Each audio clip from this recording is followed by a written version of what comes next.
Gospod z vami. I s tvojim duhom. Iz svetega evangelija po Luku. Slava tebi, Gospod. Tisti čas se je Jezus v templju ozrl in videl bogatine, ki so metali v svoje darove v tempeljsko zakladnico.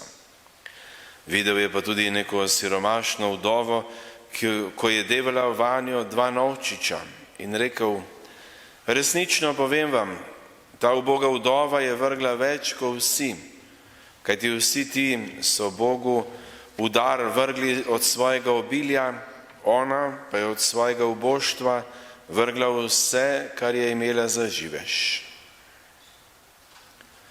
To je Kristusov evangelij. Hvala tebi, Kristus.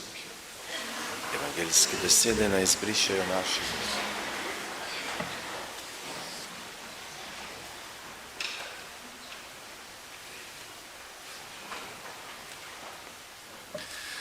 Tako, ljubi bratje, sestre, pa smo spet skupaj.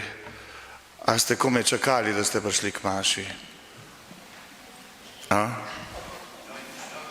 Wow, France, hvala. Ja. A ste kome čakali, da prijete k maši? A veste, da res je, če vam je to ratalo, da je to, ker sveta maša je bistvo našega življenja. In kristijani, zdaj, ko smo tlele pri vdovi, ki tole Jezus bere, pa ki so imeli maše po vstajenju, oni so se dobivali, da so prišli k maši, zato, da so si delili to Božje življenje. O vstajenju oni so govorili, oni niso tako pridgali, kot zdaj mi govorimo in pridgamo, ampak oni so si tako podelili, kaj so doživeli, potem so pa jedli Božjo hrano. Prišlo je do posvečenja, do svete maše in potem so razdelili to sveto obhajilo. In veste, vam bom kar povedal, čaše svetega obhajila tam do 4. 5. stoletja, veste, kako so izgledali? Imamo tlele? Imamo.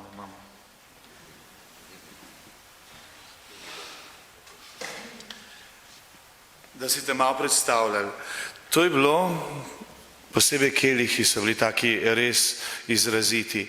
Ta del, podstavek, je bil tako majhen, tale pecelj je bil kratek, čaša je bila pa ogromna. Zakaj mislite? Zato, ker je bilo veliko vernikov? Kaj pravite, več kot vas? Te, ki so bili. Ampak zakaj je bilo tako velika čaša? Več vina. Kdo pa je zaužil to sveto rešnjo kri? Vsi. Ta. Pa je pa cerkev začela mečkaj zategovati stvari, pa tako naprej, pa vedno več je bilo svobode, pa več pravil, pa tako naprej. A veste, kaj se je zgodilo? Tale zemeljski del, ki so rekli, to mora biti veliko, da bo vstalo tole. Tale pecelj mora biti dolg, pa ukrancljan, da fajmo štrprime. Tole pa čim manjše, da Gospod lahko pijejo. Drugače to zaboli. To zaboli. Koliko smo mi z Božjo hrano naredili eno selekcijo, in papež Frančišek je tako lepo, se bom to dal pa nazaj, je tako lepo začel govoriti o svojem mandatu. Nismo mi vredni, oziroma nismo mi zato, da bomo tekmovali za sveto hrano, mi smo v bistvu jo potrebni. To ni nagrada, to je darilo. In vam lahko rečem, da današnji obiski, ki smo jih danes, je bil dan obiskov, zjutraj smo šli, pa malo pred mašo smo prišli, tako da smo imeli tudi zazihrano, če bomo zavodili mašo, bi imel župnik, sam mašo, mi bi se vmes priključili. Mečkem bi bilo pošimfano, ampak mi imamo tako. Hvala vam za te obiske. Predvsem hvala vam za povabila. Da ste lahko si toliko upali, da v vaše življenje povabite tisto najbolj sveto, kar je Božje življenje. Ja, in da lepo meni, jaz to zelo opazujem, zelo vas opazujem, kako to sprejemate, kaj se vam dogaja in vidim, tle je polno ene resnice, pa še veliko nerodnosti, pa še veliko tistega, kaj si bo kdo mislil, ne. Ja, pusti to, ja. Vam želim, da se sprostimo, tako kot tale vdova, ki je prišla in je dala vse, ja. Ne zato, da je preračunovala, kako pa kaj bo dobila. Ona je dala, ker je vedela, lej, za Boga damo najlepše. In tle imate zdaj eno srečo, tudi ko imate Frančiškove brate, pa tudi sestro, ne. Frančišek je imel malo, ampak tisto, kar je imel za Boga, je imel najlepše. Ja, najbolj dragoceno. To je ta za Boga dati najlepše. Vam bom pa zdaj povedal še eno zgodbo z mojega življenja, potem ima pa sestra tako pretresljiv dogodek, ki je zelo dragocen tudi zaradi prvo berilo te drže kristjana. Kaj pomeni, ko si ostaneš pokončen Božji človek. Ja, vse te videli, pa je, ko bo ona povedala, jaz bi pa mogoče tale dar vdove. Ker sem bil študent agronomije, sem zelo spoznal svojega zavetnika, svetega Jožefa. Jaz sem vedel, da je v Ljubljani ena cerkev svetega Jožefa. A veste, kje je ta cerkev svetega Jožefa? Ja. A vi veste, kako je izgledala 1996? A veste, kako je izgledala takrat? Kako je izgledala? Okrog nje so bili, kaj je bilo okrog nje? Tovornjaki za snemanje partizanskih filmov so bili okrog. Ja. Potem je bila vsa prestreljena, ja. Tam so bile že vse, že malo so jo popravljali, skratka našarjena okrog in okrog. In jaz to cerkev odkrijem, ja.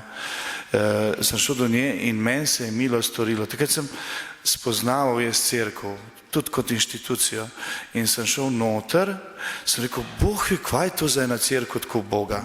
Ja.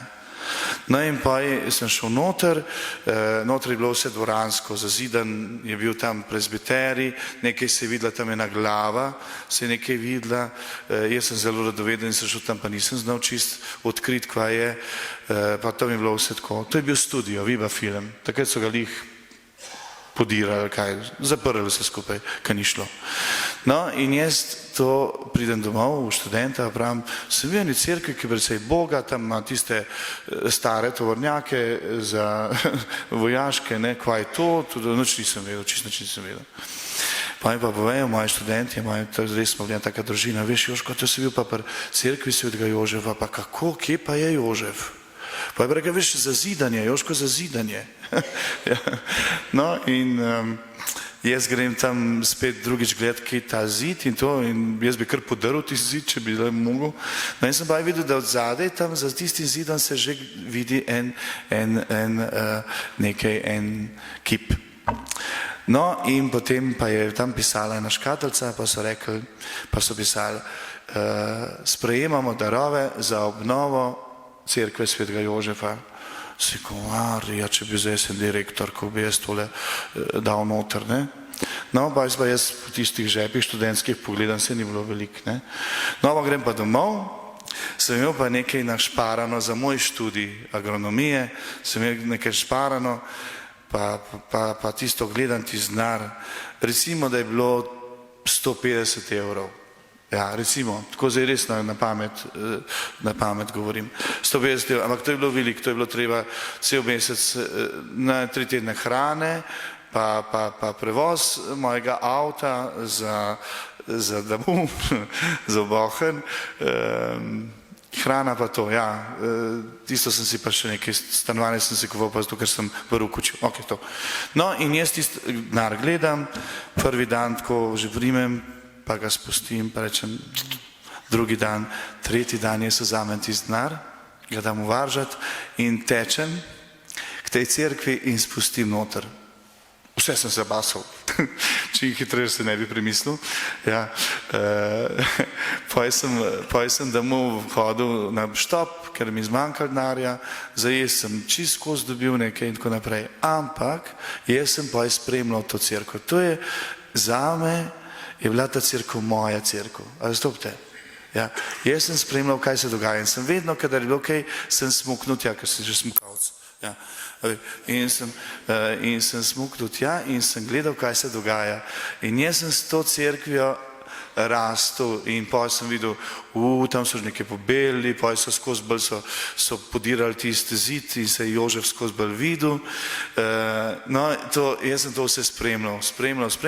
No, po eni 2 letih je bila pa to je bilo, kaj pa vem, tam 29, kdaj je bila posvečena, mogoče sem kakšno leto falil, je bila pa že posvečenje, 26 sem jo začel pa spremljati. No in potem sem pa šel na posvečenje čistko, kot en študentek, nič povabljen, nič, bil sem na koru, da sem krasno gledal to sem prvič videl, kako cerkev posvetijo, to pomeni, da je 12 križev in pa škof gre z krizmo, pa naredi teh, a to vse ste videli, to, kako je to, ne? Ja.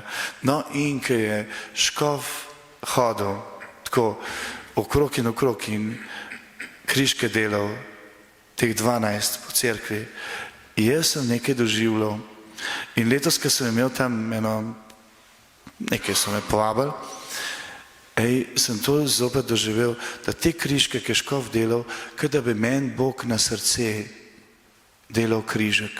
12 križkov, da mi prebije to moje umetno fore, ki sem si naložil, kdo je moj Bog, kakšen je Bog, zakaj, a veš, kar nekaj, te podobe, veš, ki sem iskal.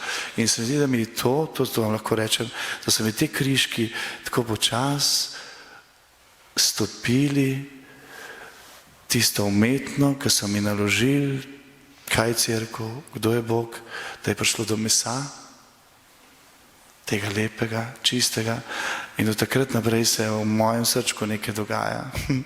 To pa zdaj že malo gledate tudi vi. Ja.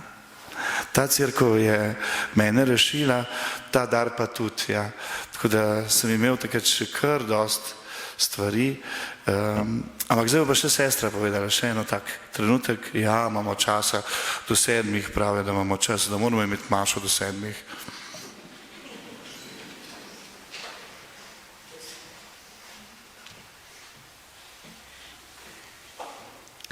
Ja, dragi brati i sestre, še apropo vdove, ona dała vse, ampak vi, očetje, matere, vi dajete tudi vse. I še posebej matere, vi dajete življenje, rodite otroka za wieczność. Podobne ste Bogu, matere. O, mama mia. Nekaj sem ja.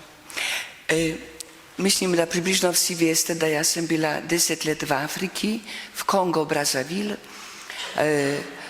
I takrat razmeri so bile zelo težke, ker je bila vojna. In enego dne so prišli bratje Franciszkanie, med drugimi je bil en Italijan, ki so začeli ukvarjati z otroci z ceste, ker vojna naredila sirote, veliko sirot. I kdo bi skrbel v tem kaosu za tiste otroke. I był je en Angelo, krasen brat, lep kot zvezda, visok, vesel. I on mi rekel, Grażyna, ja nie mam misjońskiego poklica, ampak sem prišel za 3 leta, da pomagam bratom.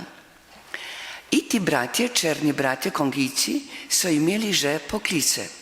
I enego dne, to je bil ponedeljek, so se peljali 500 kilometrov od Brazzaville v eno vasico Bundži, kjer tisti 3 bratje črni naj bi imeli prvo mašo. 50 kilometrov od cilja ta Angelo vozil taki minibus, jih je bilo 12. So bili bratje i 3 sestre Clarise. I on omijał en towarniak Iza tego towarniaka na cesto priletel otročiček, majhno dekle, 3 leta. I ta Angelo povozil tistega otroka.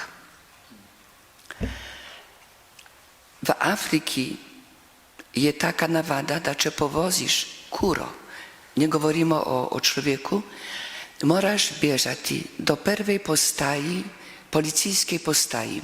I tam se ustaviš, čakaš da oni pridejo, je stvar za plačaš denar. I potem je vse rešeno. Ampak kako ta angel, brat, Frančiškan, ki se ukvarjal ravno s tistimi otroci iz ceste, ki jim bil kot oče, kako on bi bježal iz tega kraja nesreče. Ustavil avto. Sestra Clarisa, ki je bila tudi kongijka, razumela jezik.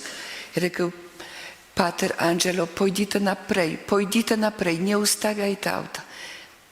Kako on bi živel s tem, da je pomagal otroku? Ker prva misel, pomagaš, mogoče bi rešil otročička. On se je ustavil, dal celo očala dol, oni, cała wieś obkrožiła to auto, odprli so vrata, imeli mačete i kot kos mesa so ga porezali, ubili na kraju tiste nesreče.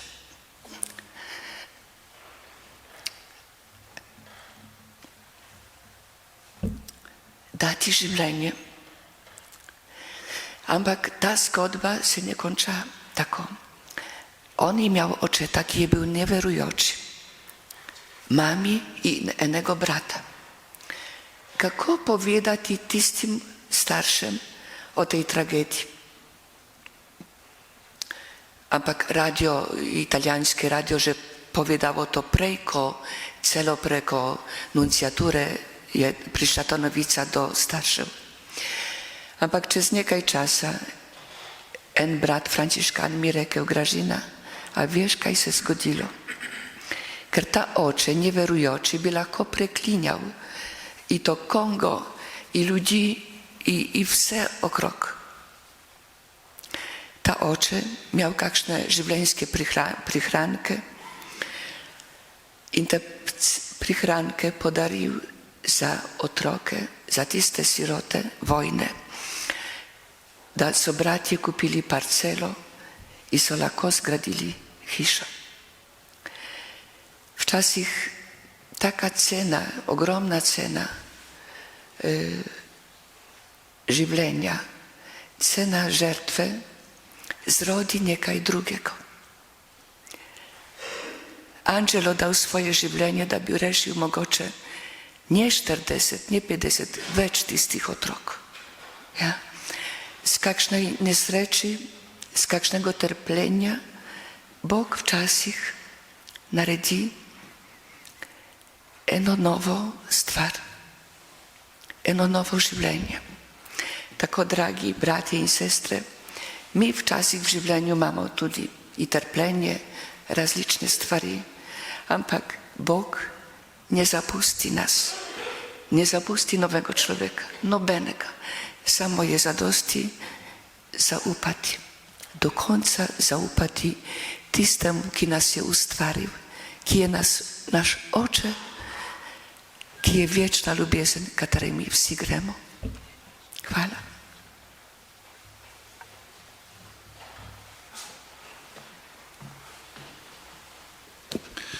Tudi tebi, Gražina, da smeš tako lepo deliti. Ja, to je čisto konkretna daritev in vse te daritve, ki jih mi upravljamo, bomo zdaj dali v prošnje